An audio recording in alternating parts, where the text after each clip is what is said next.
Bom, gente, estamos continuando aqui nas nossas atividades da disciplina. Hoje a gente vai falar sobre o último detalhamento aqui dos problemas de garantia de escoamento que a gente tem para poder detalhar, que é a formação de hidratos. Só dar uma olhada aqui na mesinha para poder escrever direitinho para vocês. Ok. Então a gente vai detalhar aqui um pouco sobre a questão de formação de hidratos.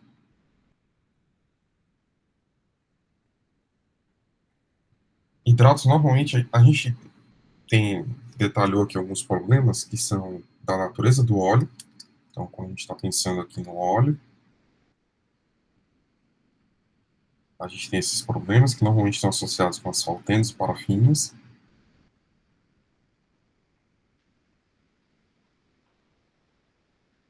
A gente viu alguns problemas de quando a gente tem a interface do óleo com a água.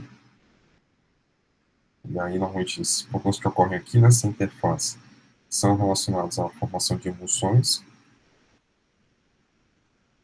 A gente tem problemas que são inerentes à natureza da água, que é o problema de incrustação inorgânica.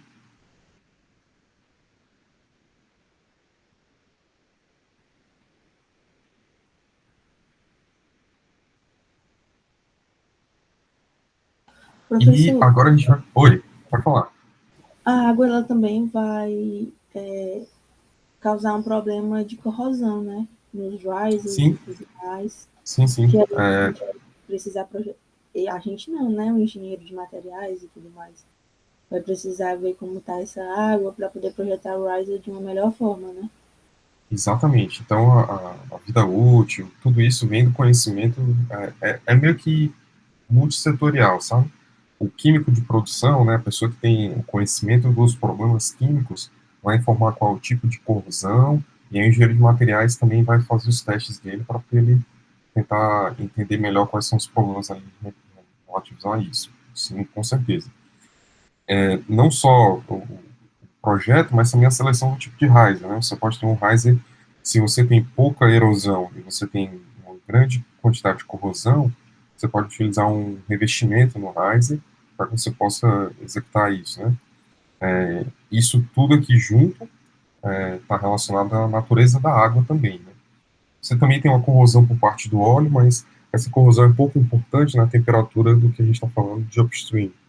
Quando você está falando nas temperaturas que estão ali relativas a refino, né, sim, aí nessas temperaturas mais elevadas você tem uma quantidade relativa, uma quantidade importante de corrosão devido ao óleo, ok?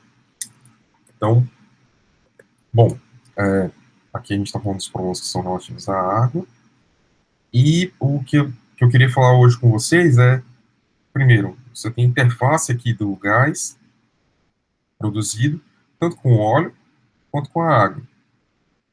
A interface gás-óleo, você não tem tanto problema, né? Ou o problema gerado aqui seria o problema de espumas. Ou seja, quando você tem nessa interface aqui gás-óleo, você tem o óleo um pouco disperso numa fase de gás. E aí você tem a formação de espumas. A interface que a gente vai se concentrar hoje na aula seria a interface gás-água. Quando você tem essa interface gás-água aqui, você tem a possibilidade da formação dos hidratos. Então, hidrato é um sólido, é um componente sólido, que é formado na interface gás-água. O crescimento do, dos cristais de hidratos normalmente se dá na interface gás-água, e aí esse crescimento desse cristal, ele forma um sólido estruturado, de forma que você tenha grandes blocos aqui do gás, e ele acaba trapeando a água. E aí esse sólido estruturado, formado aqui, né, no tamanho microscópico, acaba tendo essa formação de sólidos. E aí o que é necessário para poder você ter essa formação de hidratos? É você ter uma pressão relativamente existente, né, uma pressão média, não é uma alta pressão, é uma pressão, digamos, baixa, mas não é pressão ambiente. Você precisa ter baixa temperatura e o contato gás-água. Então, quando você tem isso daqui, e normalmente isso daqui você tem muito fácil nas tubulações de produção offshore. Então, a formação de hidratos é um problema offshore relativamente importante. Você tem que pensar bem no projeto de desenvolvimento do campo como um todo, para que você possa ter esse problema mitigado, ou pelo menos não presente. Ok? Então, bom, falando um pouco mais aqui, detalhando um pouco mais dessa questão, né? Quando você tem pontos de uma pressão muito elevada, ou de uma temperatura do fluido, em que você ainda está fora do que seria o diagrama de fase de hidratos, né? Você não tem tanto problema com os hidratos. Mas, à medida que a gente pode compreender aqui um gráfico da temperatura da água no fundo do mar, né? Em relação à pressão, à profundidade, a gente percebe que é mais ou menos algo desse gênero aqui. Que você tem aqui uma estabilização aqui perto dos 4 graus Celsius. Então, você vai desde temperaturas mais elevadas, temperaturas ambientes aqui, até temperaturas muito baixas, a partir de quando a gente está aqui em cerca de 3.500 pés, né? Aproximadamente 1.000 metros de profundidade. Então, a partir disso daqui, a temperatura já é uma temperatura muito baixa e o risco da formação de hidratos já é mais elevado. Então, você já tem um primeiro ponto, né? Na possibilidade dessa formação dos hidratos. Uma característica desses hidratos é o seu diagrama de fase. Ele é influenciado muito pela cinética da formação. Então, o diagrama de fase de hidratos ele é um negócio um pouquinho diferente do que a gente está acostumado nos outros diagramas de fase. Então, a gente tem aqui a pressão, temperatura, a gente vai ter um gráfico aproximadamente dessa forma, só que aqui a gente tem 3 regiões distintas. Queria destacar aqui essa região em azul. Aí eu quero também destacar essa região aqui vermelha. E essa verdinha aqui. Ok, então, essa região azul é o que a gente chama de região metaestável.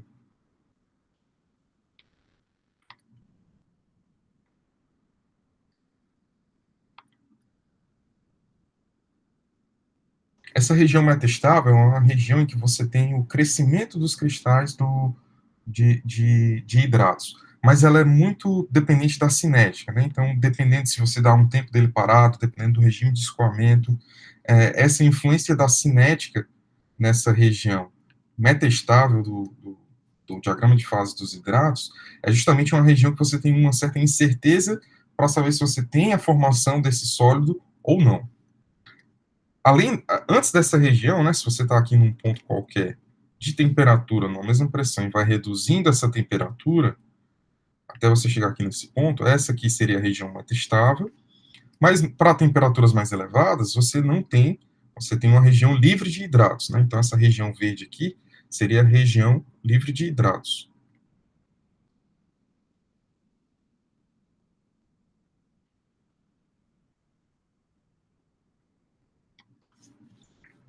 Enquanto que você tem aqui essa região para cá, que é a região que você tem a região com a presença de hidratos. Então, eles são formados pela redução da temperatura, como eu já disse antes. Então, essa curvinha aqui que eu estou detalhando em rosa seria a região da, a curva de dissociação de hidratos. Curva de dissociação de hidratos.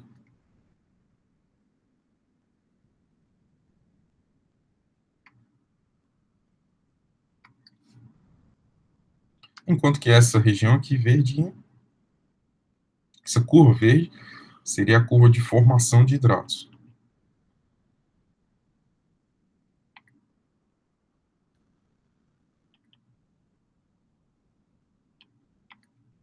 Então, talvez os hidratos sejam um dos poucos componentes aqui que a gente fala de um comportamento de fases com a influência da cinética, né? Embora, quando a gente pensa, então, numa operação que ela seja contínua dentro dessa região que você está aqui, seja ela essa região, a partir da abaixo de qualquer curva de dissociação de hidratos, ela já começa a ser arriscada. Então, embora você tenha diferença na formação dos hidratos, na temperatura de dissociação, mesmo que você consiga observar isso em laboratório, quando você vai pensando a influência dessa diferença quantitativa, dessa esterese, ela é bem dependente dos equipamentos e da técnica utilizada para você fazer essa medida. Então, o que te interessa aqui, do ponto de vista de campo, é essa curva de dissociação. Então, a gente sempre observa essa curva de dissociação, porque abaixo dessa curva, ou seja, para temperaturas abaixo dela, né, ou você parando para pensar aqui nessa mesma temperatura, numa pressão mais elevada, tudo que tiver aqui, além dessa curva de dissociação, ela vai estar te mostrando que você tem um risco dessa formação, que a depender de qualquer fator hidrodinâmico, você pode ter a presença ou não, e é claro, além dessa curva de formação aqui, você tem a certeza absoluta que você tá com os hidratos formados. Então, você pode ter hidratos que passam horas ou dias e que nunca venham a se formar, e aí por isso que essa região metastável ela é complicada. Mas, se você tiver um ponto de iniciação, você acaba formando a, a, esses hidratos. E aí, esses pontos de iniciação pode ser desde produtos de corrosão, pode ser uma parada da produção ou qualquer coisa desse gênero. Então, é bem parecido com aqueles experimentos que vocês podem ter visto em algum momento, que você pega um copo com um pouco de açúcar, e aí coloca para gelar, coloca na geladeira, no congelador, e aí ele ainda está líquido, mas aí quando você pega um palitinho com um pouquinho de açúcar e você encosta nele, aí ele vai lá e forma todo o bloco de gelo, né? Então, é mais ou menos essa meta-estabilidade do que a gente está falando. E a aparência dos hidratos, vocês já devem ter visto algumas fotos aí, alguns registros, é um negócio bem branco, assim, parece realmente gelo, né? Hoje em dia, já pensam nos hidratos como sendo algumas alternativas para você conduzir gás em baixa pressão. Então, eles pensam nos hidratos como sendo um carreador de gás. Você consegue solidificar, deixar ele um pouco mais estável do que você carregar o gás em si. Mas aí são outras tecnologias, né? Estão pensando no que fazer com os hidratos já. Bom, então, a gente pode pensar aqui do ponto de vista dos hidratos que existem dois mecanismos principais de formação dos bloqueios. Um no qual os hidratos eles vão se formando lentamente e vão se acumulando no fundo do duto. Então, o que eu quero dizer com isso? É que quando você tem uma tubulação aqui, vamos imaginar que isso daqui está encostado no leito marinho, né? Ou seja, a temperatura, você tem uma temperatura adequada para poder fazer essa deposição, e aqui você vai formando um filme fino desses hidratos com o tempo. Então, a região de propiciação já foi encontrada, você tem a possibilidade dessa formação, e aí os hidratos eles vão gradualmente se acumulando no fundo, restringindo o fluxo. Isso bem de modo gradual. Uma outra forma que eles podem formar esses bloqueios é quando os hidratos eles se aglomeram no fluido, em grande quantidade, formando massa de lama, né? Então, quando a gente está pensando nesse escoamento aqui, que você já tem, então, grandes flocos, né? Só que aí floco é um negócio menor, né? Na verdade, é uma grande massa de hidratos formados, e aí, no momento que eles atingem alguma curva, no momento que eles atingem alguma restrição, eles formam o bloqueio da linha nesse ponto. Então, seriam mais ou menos esses dois mecanismos que você entende como possibilidade de formação de hidratos. Ao contrário do que a gente tem para alguns modelos de precipitação de sólidos, a indústria ainda utiliza muito a equação de Peng-Robson para fazer esses cálculos. Por se tratar de gás natural, né, e principalmente porque as pressões são pressões médias, elas não são pressões tão altas quanto a gente pode encontrar em outras regiões do reservatório. E aí ele pode ser utilizado para poder fazer essa estimativa do comportamento de fases para os hidratos. Algumas formas do que a gente pode encontrar, o que a gente pode ter de efeito aqui nos hidratos. A gente tem influência, então, aqui da presença de sal, a injeção de metanol e a composição do gás.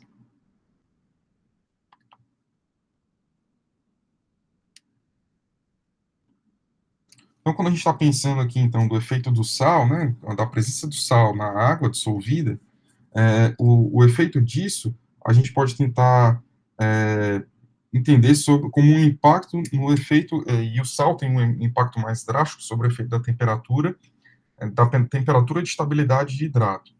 Então, se a gente fizer aí uma base de composição do sal, ele seria talvez o inibidor de hidrato mais eficaz. Então, quando você tem uma alta concentração salina, você acaba reduzindo a região de estabilidade de hidratos. Então, quando a gente está falando aqui do sal, a gente está falando que eles têm um efeito de reduzir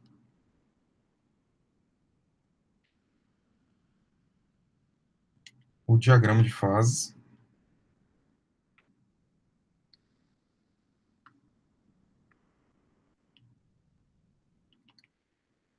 de hidratos. Eles têm uma alta eficiência na inibição.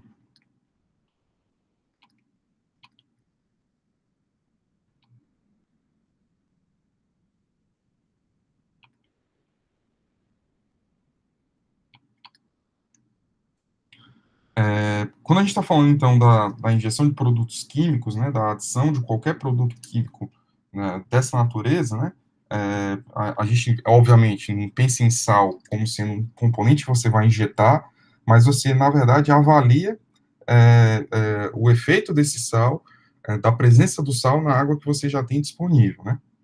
Mas é importante entender isso, só que o sal, ele tem essa eficiência na inibição, mas ele também precisa de altas concentrações, o que pode ser limitado pela própria solubilidade.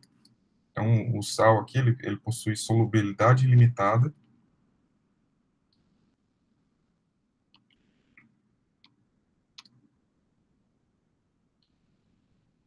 na água.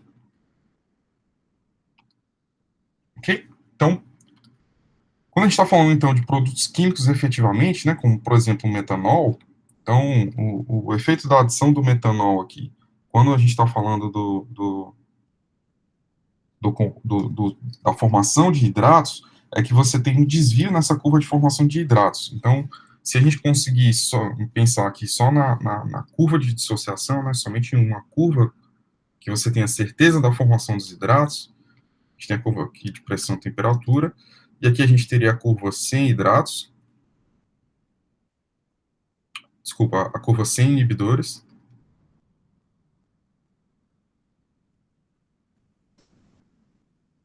E o efeito da adição, tanto de metanol quanto de outros álcools, como MEG e TEG, acaba sendo mais ou menos esse, né? Então, se eu desenhar aqui a curva de TEG,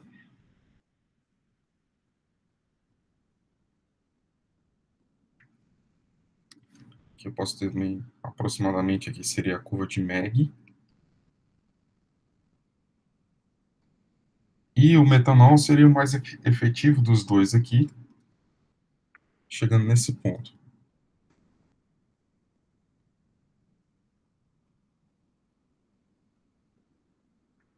MEG e TEG é monoetilenglicol e trietilenglicol, né? São outros álcools também a serem utilizados aqui como inibidores, mas você observa que você tem um grande deslocamento, né? Ou seja, se você tem um determinado ponto de produção aqui, que você tem uma faixa de pressão e temperatura que você está iniciando aqui nessa região de temperatura, por exemplo, essa daqui, você tem o risco da formação de hidratos devido a você estar ao lado esquerdo dessa curva de inibição, dessa curva de formação de hidratos. Só que quando você adiciona, por exemplo, TEG, você diminui esse risco, e quando você adiciona metanol, você consegue deslocar bastante também a curva. Então, em relação à curva preta, você tem a formação de hidratos, mas quando você adiciona metanol nessa concentração aqui avaliada, você consegue observar que você está numa região que está livre dos hidratos. Então, é mais ou menos assim que funciona a ideia de você colocar um inibidor de precipitação, né? Então, um inibidor de formação de hidratos. A característica do metanol é justamente ser um inibidor, e ele desloca a curva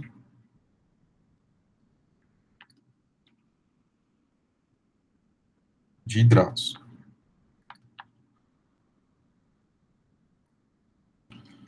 Uma outra influência aqui que você pode encontrar na formação dos hidratos seria a composição do gás. Então, quando você tem componentes de baixo peso molecular, isso resulta numa menor formação de hidratos na mesma pressão.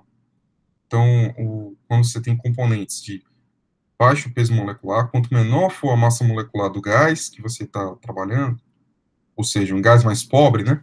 Quando a gente fala de gás rico, a gente está falando de, se a gente está, por exemplo, falando aqui de N2, CO2, C1, C2, C3, C4,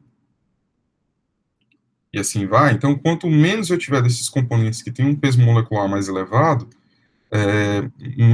menor vai ser a estabilidade, ou menor vai ser a região de formação de hidratos na mesma pressão. Então, quanto menor for a massa molecular do gás, menor a formação de hidratos.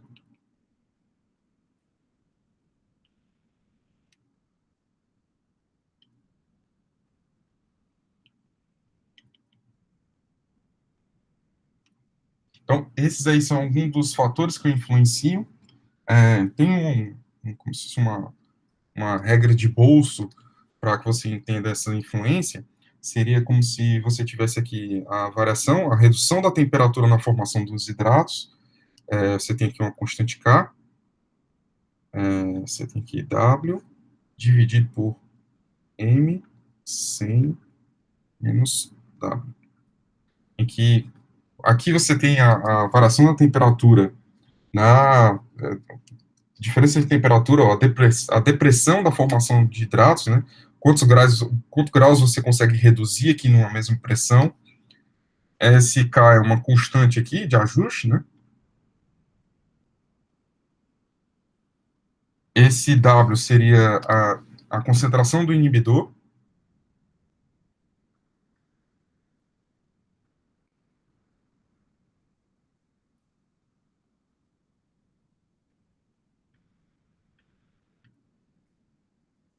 E M seria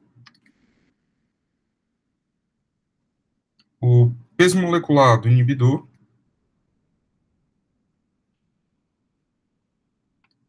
dividido pelo peso molecular da água. Como se fosse uma correlaçãozinha para você conseguir fazer a redução desse ponto aqui, de cada um deles, para você fazer uma previsão a partir desses compostos, tá? Então, é como se fosse uma regra para você ter uma curva desenhada ao invés dos dados de laboratório. Esse K serve para poder você fazer esse ajuste, justamente para poder você ter mais ou menos a proporção e você ter uma ideia. Então, você tem esse valor de K variando aí para metanol, etanol e cada um dos outros álcoois que você pode ter como componentes, ok? Falar um pouquinho... Oi, pode falar. Quão a adição desses inibidores vai afetar nesse processo? Assim, quando o óleo sai, aí tem lá o inibidor meio que misturado, né? Junto. Sim. Quão vai afetar isso? Assim, vai afetar no processo em si, de tratamento, quando sai? Pois é, quando você tem um inibidor como o metanol, você consegue livrar a formação de hidratos. Então, por exemplo, o hidrato que estava sendo formado como bloco aqui, você pode utilizar o metanol tanto para poder você remediar esse bloco aqui que você tem formado, quanto você pode injetar ele também ali, antes de fazer, já tem registros ali de, tanto você tem a injeção do produto químico na árvore de Natal, ou seja, a temperatura do fluido ainda está um pouco elevada, você não tem um risco de formação ali antes, porque ele acabou de sair do reservatório, mas ele vai começar a ter o seu percurso no fundo do leito marinho. Então, nesse percurso, ele vai começar a perder a temperatura. Quando você injeta ali naquele ponto a adição do inibidor, do metanol, por exemplo, você acaba fazendo com que o que teria o risco de formação de hidratos passa a não ter, porque você alterou a curva de precipitação. Então, é como se você tivesse aqui nesse ponto vermelho, ou seja, eu estou aqui abaixo dessa curva de hidratos, aqui é a região sem hidratos, e abaixo dessa curva preta seria a região com hidratos. Então, eu estou com o risco de formar hidratos. Se eu propiciar a cinética, se eu propiciar a hidrodinâmica, ele vai formar. Quando eu adicionei o metanol, a curva de hidratos passou a ser essa. Então, eu estou numa região agora que está sem hidratos devido à presença do metanol. Então, eles podem influenciar ao ponto de você não ter mais esse risco de formação. Deu para entender? Professor, eu acho que a minha pergunta não era exatamente isso. Pode falar. Eu acho que eu estava querendo perguntar, por exemplo, eu utilizei o petróleo, né? Aí, o metanol aí. Uhum. Aí, por exemplo, ele vai se misturar com os outros componentes, não vai? Sim. E, tipo assim, depois do petróleo cru, ele não vai para destilação fracionada?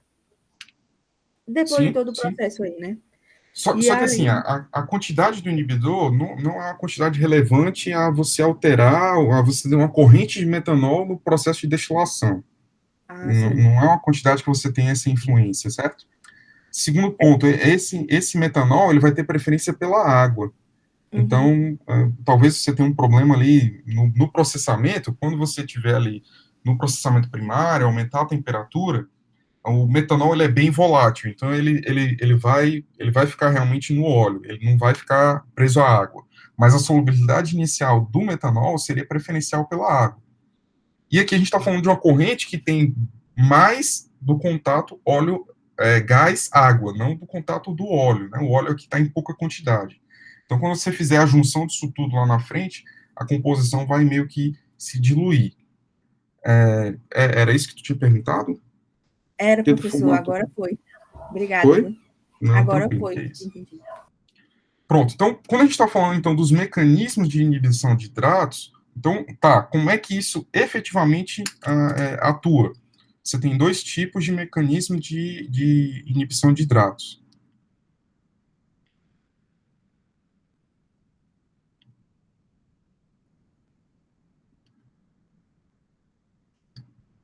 O primeiro mecanismo deles seria o relativo aos inibidores cinéticos.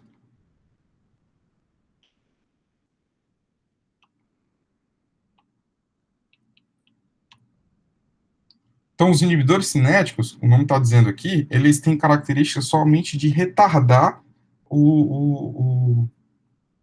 a formação do hidrato. Então, se você tinha aqui uma determinada linha de tubulação, que você tinha aqui nessa região aqui, a temperatura de 4 graus Celsius, a temperatura propícia, uma temperatura baixa para a formação dos hidratos, e você sabe que depois de muitos metros aqui, alguns quilômetros, você chega numa região em que você já está aqui a 20, 30 graus Celsius, você sabe que essa região aqui, ela tem a tendência da formação dos bloqueios na linha.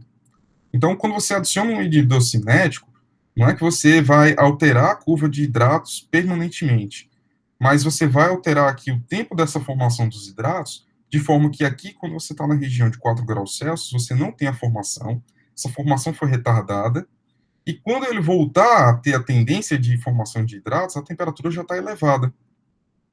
Então, aqui seria onde ele formaria, só que a temperatura aqui já não permite que ele se forme como o bloqueio seria formado na temperatura de 4 graus Celsius.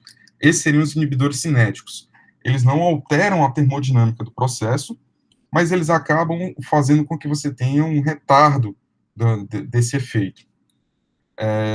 Um outro exemplo aqui seria os inibidores termodinâmicos. Alguém perguntou alguma coisa? Oi, Igor, pode falar. Professor, esse inibidor cinético, no caso, é só a temperatura mesmo ou é alguma coisa específica que faz essa temperatura, nesse caso aqui, de 4 para 30 aqui, no caso? Não, isso daqui, 4 para 30, é um dado da tubulação. Eu encurtei aqui o desenho. Mas seria mais ou menos como se você tivesse aqui a plataforma na região de água, aqui o fundo do leito marinho, e aqui você tem o ponto que você tem a coleta aqui da linha de produção até o riser. Então, eu estou falando aqui 4 graus Celsius é essa região aqui da temperatura, dessa profundidade nesse ponto da tubulação. 20 graus Celsius é essa região aqui que já está mais próximo da plataforma, mais próximo aqui da altura de lâmina de água, né? Então, aqui a temperatura é um pouco mais elevada. Então, a diferença é que não é que eu vou alterar a temperatura aqui nesse ponto, mas é que nesse ponto eu tenho essa temperatura e eu tenho a tendência de formação. Só que se eu der mais tempo para o fluido escoar daqui para cá, aqui em 20 graus Celsius, ele não vai ter a tendência de formação de hidratos. Então, nesse ponto aqui, você não vai ter a formação, você já consegue encaminhar ele para a produção. Não só a temperatura que é mais elevada, como a pressão também pode ser um pouco mais baixa, justamente porque você já exigiu energia do fluido para que ele fosse elevado até esse ponto. Deu para entender? Sim, obrigado. Tranquilo. Então, quando a gente está falando aqui de inibidores termodinâmicos, aí esses inibidores termodinâmicos, eles já têm como característica o fato de você conseguir alterar a curva de hidratos. É esses que a gente já viu, né? Então, esses inibidores aqui cinéticos, eles são normalmente polímeros ou LDHI. São inibidores de hidratos de baixa dosagem. Então, alguns polímeros, algumas formulações específicas que normalmente são muito fechadas aí pelas empresas, para que eles tenham essa atuação. Então, a característica deles é que eles têm baixa dosagem, você utiliza na ordem de ppm. Os inibidores termodinâmicos, você está utilizando eles em termos de porcentagem.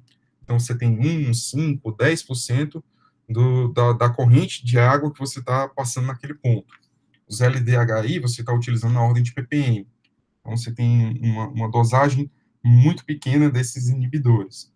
Quando a gente fala dos inibidores termodinâmicos, a grande vantagem é que ele altera a curva de precipitação de hidratos, conforme a gente já tinha discutido anteriormente. Então, ele altera definitivamente aquela curva, de forma que você não tem mais o risco da formação de hidratos. Não é somente um retardo daquilo que você fez. Então, a gente tem esses dois tipos de mecanismos de formação. Quando você junta características desses dois mecanismos de inibição, você pode ter o que seriam inibidores antiaglomerantes.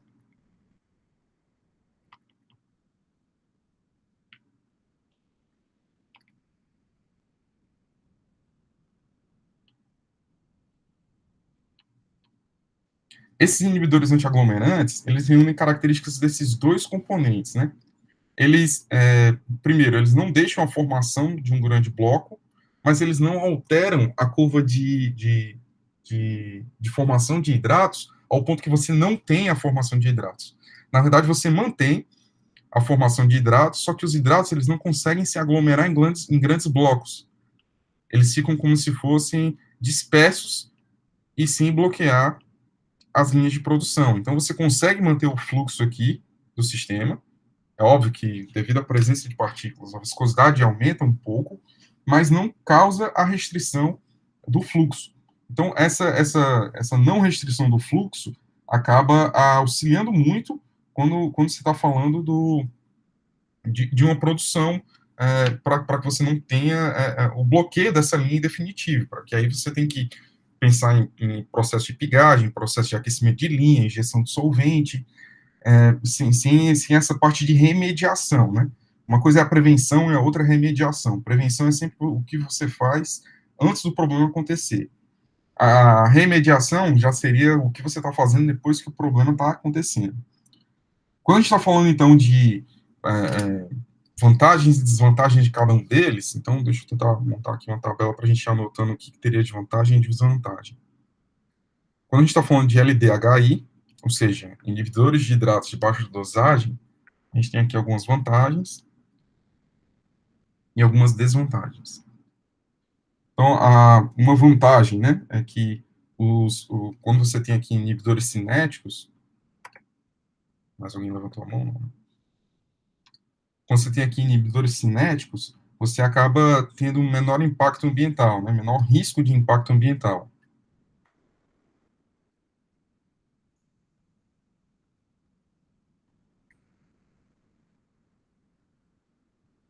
O que é menor risco de impacto ambiental? As quantidades que você está utilizando são pequenas, então você não precisa de grandes tanques de metanol. E aí, quando a gente está falando de metanol, a gente está falando de um componente tóxico, inflamável, pode causar cegueira em alta concentração. Então, é mais um componente de alto risco que você está colocando dentro de uma plataforma, né? Então, quando a gente está falando aqui de vantagens desse LDHI, é justamente essa seria uma. Os inibidores antiaglomerantes, eles são normalmente surfactantes que permitem que a fase aquosa ela possa permanecer em suspensão. Então, essa é uma característica aqui desses inibidores antiaglomerantes. Então, por serem surfactantes, eles também têm uma ação com menor concentração. Também não é só do LDHI essa propriedade, mas também dos inibidores antiaglomerantes. Uma desvantagem aqui do que a gente tem para os inibidores de baixa dosagem seria justamente o que os inibidores que a gente está tratando aqui, eles têm um funcionamento que é um pouco independente das frações de água existentes, presentes, mas elas se militam a baixas temperaturas de subresfriamento, ou seja, a desvantagem aqui é que quando você tem temperaturas muito baixas, eles perdem a sua eficácia.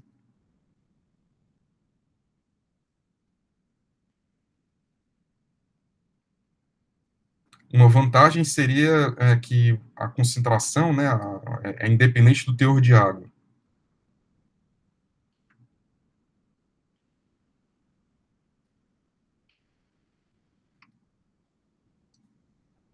Ok? Uma outra característica dos inibidores antiaglomerantes é que eles já não têm essa desvantagem, eles já começam a ter a sua eficácia relativamente alta, mesmo para grandes quantidades de subresfriamento, ou seja, para aquela temperatura que está abaixo da curva inicial de formação de hidratos. Ok? Então, aqui seriam algumas vantagens e desvantagens dos LDHIs. Quando a gente está falando, então, de inibidores termodinâmicos,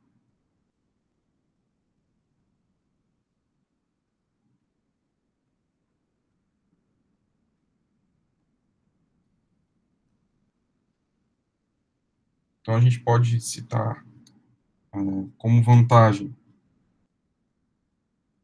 que você tem a alteração da formação da curva de hidratos, então você tem uma alteração efetiva da curva de hidratos.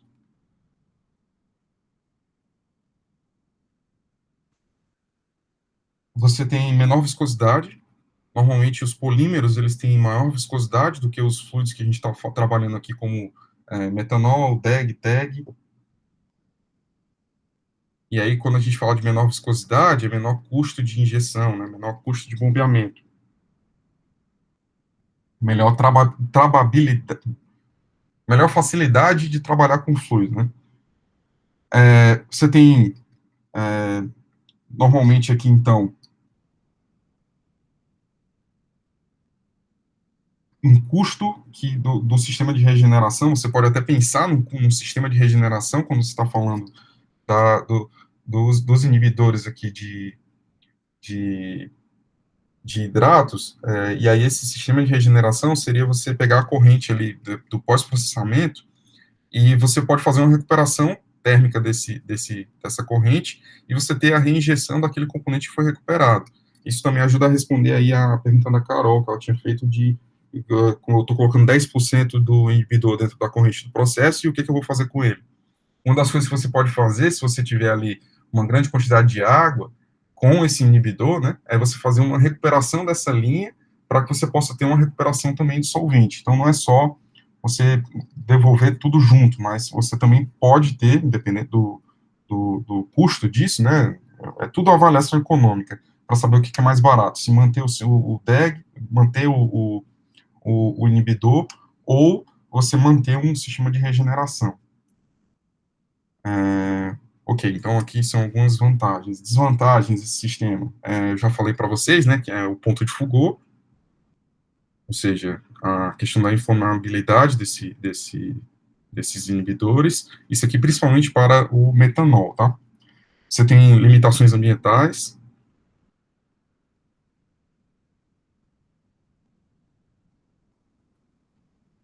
Eu acho que basicamente isso. Quando a gente vai falando, então, aqui, essas aí são características principalmente do metanol. Você tem aqui uma dificuldade de recuperação quando você está falando do metanol, tá? A recuperabilidade do metanol é mais difícil, porque a temperatura, a pressão de vapor dele é mais alta e tal. Quando a gente está falando de MEG, TEG, você acaba alterando algumas coisas dessas, como, por exemplo, a viscosidade do MEG é mais elevada, então fica mais difícil de você perde essa vantagem como inibidor termodinâmico, mas em compensação ele é mais fácil de recuperar. Você consegue recuperar em torno de 99% do MEG quando você está pensando nesse sistema de recuperação e reinjeção desse inibidor. Então, você tem diversas vantagens e desvantagens, mas essas serão, em geral, esse comparativo que a gente está fazendo aqui entre inibidores de baixa dosagem e inibidores termodinâmicos.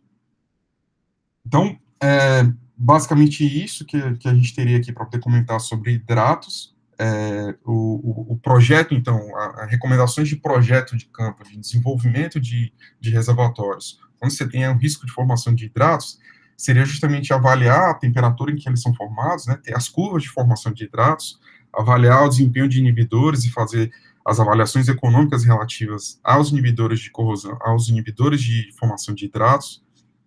Além disso, você tentar avaliar também a possibilidade de isolamento de linhas, o aquecimento de linhas, né, é algo mais complicado, mas esse aquecimento ativo, seja ele elétrico, seja através da circulação de fluido quente, também é uma alternativa para quando você não tem essas regiões, seja um tieback muito longo ou algo do gênero, né? Então, seria basicamente isso que a gente teria a comentar sobre hidratos. Vocês têm alguma pergunta? Não, eu não tenho. Não? Então, ok, gente. Então, a gente vai comentando aí, eu tenho que adicionar as aulas ainda para vocês, mas aí vai dar certo, a gente vai se falando e eu vou mandando aí já para o grupo, para o canal do YouTube, tá? Valeu Tranquilo, aí, gente. prof. Boa Boa semana semana, para todo mundo gente. aí.